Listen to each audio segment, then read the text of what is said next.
যাই হোক মহব্বতে খুশি হলাম। আরেকজন যদি কেউ 1000 হতো এটা দোয়া করতাম, আগে বাড়বো ইনশাআল্লাহ। এই হাত আল্লাহর কাবা ঘরে লেগেছে, ইনশাআল্লাহ এই হাত দিয়ে দোয়া হবে। আমি গুনাহগার, দোয়া নাও কবুল হতে পারে। 40 জন ব্যক্তি যেই মাহফিলে থাকে একজনকে আল্লাহ ইমানদার ঘোষণা দেয়। এখানে তো 40 এর বেশি, শত শত, আল্লাহু আকবার, ছোট বড় মিলিয়ে কমপক্ষে হাজারের কাছাকাছি তাদাদ। দোয়া কবুল হবে ইনশাআল্লাহ। আছে কেউ 1000 টাকা? মেয়েদের দিক থেকে না হলে বাপ ভাইদের দিক থেকে হোক। কেউ কেউ মনে মনে ভাবছে কব তো কোন তো টাকা মঙ্গল উঠে ঘর চলে আসবে। সুবহানাল্লাহ সুবহানাল্লাহ, নাকি এই যে উঠে ঘর চলে আসছে। বেরাদার যেও না বাড়ি বাড়ি, হ্যাঁ এখনই যাবেন না।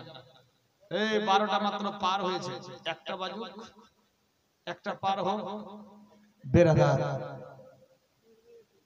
যাই হোক আল্লাহ বুঝার শক্তি দান করুক। মোহাম্মদ এক বস্তা সিমেন্ট, কি নাম? আসাদ আলী সাহেব, এক বস্তা সিমেন্ট আল্লাহ কবুল মঞ্জুর করো। এই হযরত আলীর নানার নাম ছিল আসাদ। কার নাম? হযরত আলীর নানার নাম আসাদ। আসাদের বেটি ফাতেমা, ফাতেমা ছিল হযরত আলীর মা। প্রশ্নটা কেমনে কেমনে হয়ে গেল না, যে ফাতেমা হয়ে গেল আলীর মা, ফের আলীর স্ত্রীও ফাতেমা, ঠিক কি না? বেরাদার নবী খানদানে ওই নামগুলাই ঘুরিয়ে ঘুরিয়ে রাখা হতো। এজন্য যে কোনো বক্তা বক্তব্য যখন দেয়, হযরত আলীর মা ফাতেমা বিনতে আসাদ, yani ফাতেমার আপনার আসাদের বেটি ফাতেমা, আর এ হলো নবীর বেটি ফাতেমা। বাপ আলাদা, নাম এক হতে পারে, বেটিও আলাদা। আসাদের বেটি ফাতেমা নবীর হলো আপনার হযরত আলীর মা, আর নবীর বেটি ফাতেমা হলো হযরত আলীর স্ত্রী, yani শাস আর বউমার একই নাম ছিল। ভাষা বুঝতে পারলেন? আজকাল কাল নাম যদি রাখে তো ওইটা নাম তো আমরা পালাচ্ছে, এটা নাম বাদ দিয়ে কহ, ফের ওইটা নাম ধরতে ধরতে মোর নাতির খালার বহিন বেটার নাতি ঠালে ফালে জয়েন দিয়ে আরেকটা নাম আছে, ওইটা নাম হবে না। বেরাদার একই নাম কেউ রাখতে চাই না, আর একই নাম রাখা কিন্তু সুন্নাত। নবী খানদানের নাম যেহেতু একই রয়েছে, নবীর বেটির নাম যা ছিল ফাতেমারও বেটির নাম তা। বেরাদার ইনশাআল্লাহ তুলে ধরবো। নবীর বেটির নাম ছিল উম্মে কুলসুম, জাইনাব, রুকাইয়া, ফাতেমা, চারজন। ফাতেমারও ছিল 3টা বেটা 3টা বেটি। আমরা জানি যে ফাতেমার খালি 2টা বেটা হাসান আর হুসাইন, কিন্তু না, 3 বেটা 3 বেটি। হযরত ইমামে হাসান, হযরত ইমামে হুসাইন, হযরত ইমাম মুহসিন, 3 বেটা 3 বেটি, কুলসুম, জাইনাব, রুকাইয়া। প্রশ্নটা কেমন হয়ে গেল না? নবীর বেটিরও নাম তা, ফাতেমার বেটির নাম তা। হ্যাঁ, নবীর বোন ফাতেমার বহিনের নাম যা ছিল, ফাতেমার বেটিরও নাম তা ছিল। তার মানে খালা আর বহিন বেটি একই নাম। বেরাদার আমরা পরদাদার নাম ছিল আব্দুল খালেক, কথা হয়েছে নাম রাখতে চাইছে আব্দুল খালেক, এটা নাম না মরা। পরদাদা ক্যান্সার হয়ে মরিয়ালে ইয়ার যদি ক্যান্সার ধরে, আস্তাগফিরুল্লাহ, হয় না এমনি? তাজ্জুব ব্যাপার। আল্লাহ যাকে বাঁচাবে মারতে কেউ পারবে, আর আল্লাহ যাকে মারবে কাউরি বাপ বাঁচাতে পারবে না। নামে ক্যান্সার ধরে না, নিয়তে ক্যান্সার ধরে। ঘুরিয়ে ঘুরিয়ে নাম রাখা অতি উত্তম। যাই হোক আল্লাহ বুঝার শক্তি দান করুন। দরুদ শরীফ পাঠ করি, আগে বাড়বো। আল্লাহুম্মা সাল্লি আলা সাইয়্যিদিনা মাওলানা মুহাম্মদ ওয়া আলা আলি সাইয়্যিদিনা মাওলানা মুহাম্মদ সাইয়্যিদিনা শাফিয়ানা নাবিয়ানা মাওলানা মুহাম্মদ শামসুদ্দোহা বদরে দোজা अव्वल नबीर आखिर अल्लाहुम्मा सल्ले अला सय्यदना मौलाना मुहम्मद व अला आले सय्यदना मौलाना मुहम्मद সাল্লাল্লাহু তাআলা আলাইহি ওয়াসাল্লাম। বিরাদার মুসলমান বাবা জীবন বাপের ভাইয়েরা মায়েরা বোনেরা সাবধান হয়ে যান, দেখুন কি ঘটতে লাগলো। আল্লাহর নবী সাল্লাল্লাহু তাআলা আলাইহি ওয়াসাল্লামের বেটি হযরত আলীর বাড়িতে থাকতে লাগলো, স্বামী স্ত্রীর মহব্বত বাড়তে লাগলো। এইভাবে একের পর দ্বিতীয় দিন চলতে লাগলো। স্বামী স্ত্রী দুইজনে এক বাড়িতে থাকলে একটু টেনশন হতেই পারে, তবে আল্লাহ পাকের হুকুম যদি ওই টেনশনের উপরে বিশ্বাস করি আমরা হয়তো ইসলাম থেকে ডিলিট হয়ে যাব। কিন্তু না না, ফাতেমার বাড়িতে জান্নাতি বাগান, জান্নাতি ফুল ফল তার বাড়িতে সাজে সজ্জিত রয়েছে। ফাতেমা যেমন তেমন মেয়ে ছিল না। ফাতেমা যখন চুলায় রান্না করতে যেত, আল্লাহর ফেরেশতারা ফাতেমার সামনে চলে আসতো। ফেরেশতারা বলতো, ফাতেমা গো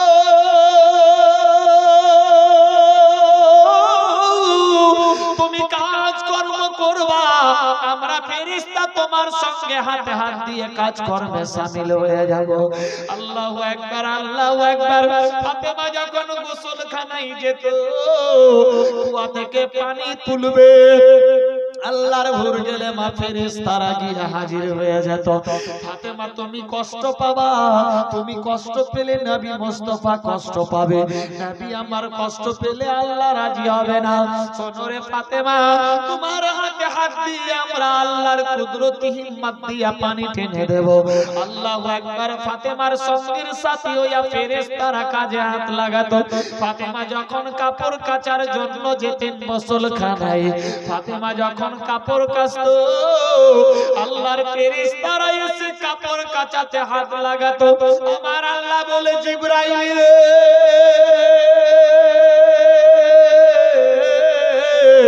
জান্নাতি রমণী ফাতেমা কাজে লেগে গেছে, যাও যাও ফেরেশতা হুরজলে মাদেরকে পাঠিয়ে দে, যারা গিয়ে ফাতেমার হাতে হাত দিয়ে কাজগুলা বেটে দেবে। ফাতেমা যখন চলতো, আল্লাহু আকবার, চাকি পেশার জন্য চাকার পাশে বসতো, আল্লাহর ফেরেশতারা এসে বলতো, ফাতেমা গো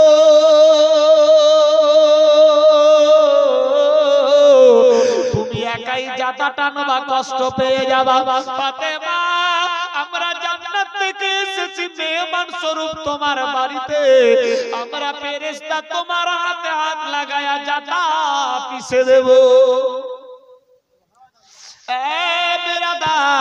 আল্লাহর ফেরেশতারা ফাতেমার বাড়িতে গিয়ে ফাতেমার কাজ কর্মে শামিল হয়ে যেত। এইভাবে একের পর দ্বিতীয় দিন চলে, ফাতেমার বাড়িতে রহমতে ভরপুর হতে লাগলো। একদিনের ঘটনা বলি, আল্লাহ পাক সিস্টেম করলেন আমাদের বোঝার জন্য, হেদায়েতের জন্য। আল্লাহর নবীর বেটি ফাতেমা নিজের বাড়িতে আছে, হযরত আলী বাড়িতে। এমত অবস্থায় হযরত বেলাল মসজিদে আযান দিয়ে দিল। আল্লাহর নবীর সাহাবা হযরত আলী বলে, ফাতেমা রে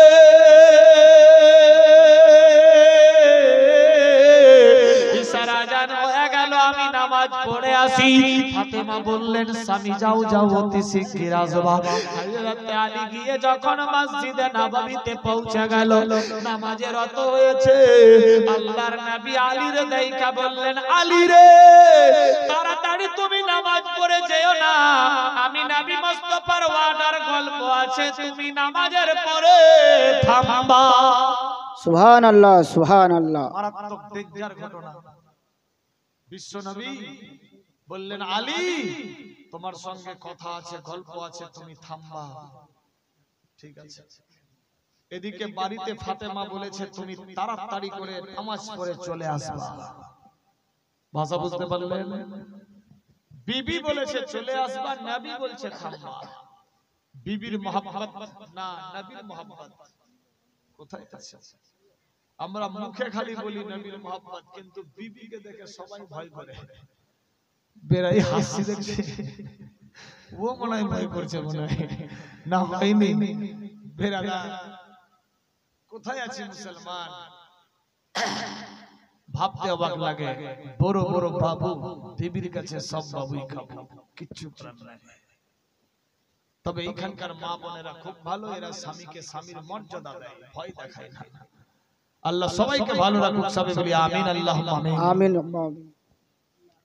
আল্লাহর নবী সাল্লাল্লাহু তাআলা আলাইহি ওয়াসাল্লামের বেটি মা ফাতেমা তুজারা বলেছে, স্বামী গো নামাজ পড়ে তাড়াতাড়ি চলে আসবে। নবী আমার যখন মসজিদে নববীতে গেলেন, নবী আমার বললেন, আলী রে নামাজ পড়ে থামবা, বাড়ি যেও না। নয়ন নামে দিয়েছে 500 টাকা। নারায়ে তাকবীর, আল্লাহু আকবার, ইয়া রাসূলুল্লাহ জিন্দাবাদ, জিন্দাবাদ। মঞ্জুর করো, আমিন। ইকাম ধরছেই টাকা না পেলে ফের বডিতে রিচার্জ হয়। বেরাদার এ ফকির এম এ মালিকের ব্যাটারিতে চার্জ তখন ভরে যখন হাজার হাজার টাকা স্টেজে আসে।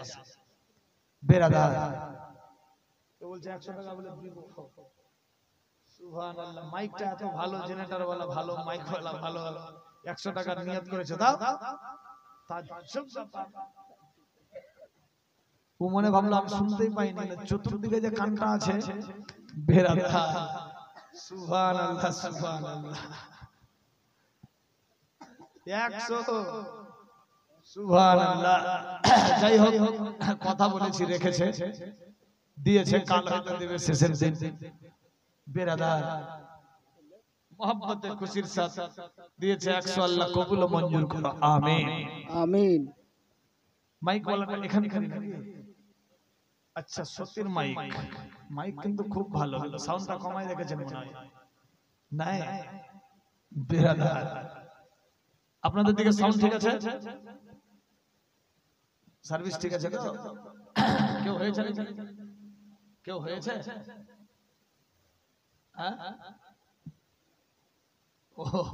সুবহানাল্লাহ, সুবহানাল্লাহ। যাই হোক, কি বলছিলাম? আল্লাহর হাবিব সাল্লাল্লাহু আলাইহি সাল্লাম বললেন থাম, আর হযরত আলী বিবি বলেছে আসবা। দেখুন কি রকম জীবন কাহিনী ঘটছে। আল্লাহ পাক হেদায়েতের জন্য সিস্টেম বের করলেন। আল্লাহর হুকুম হয়ে গেল, এবার নামাজ রত হয়ে গেলেন, ইশার নামাজ হয়ে গেল।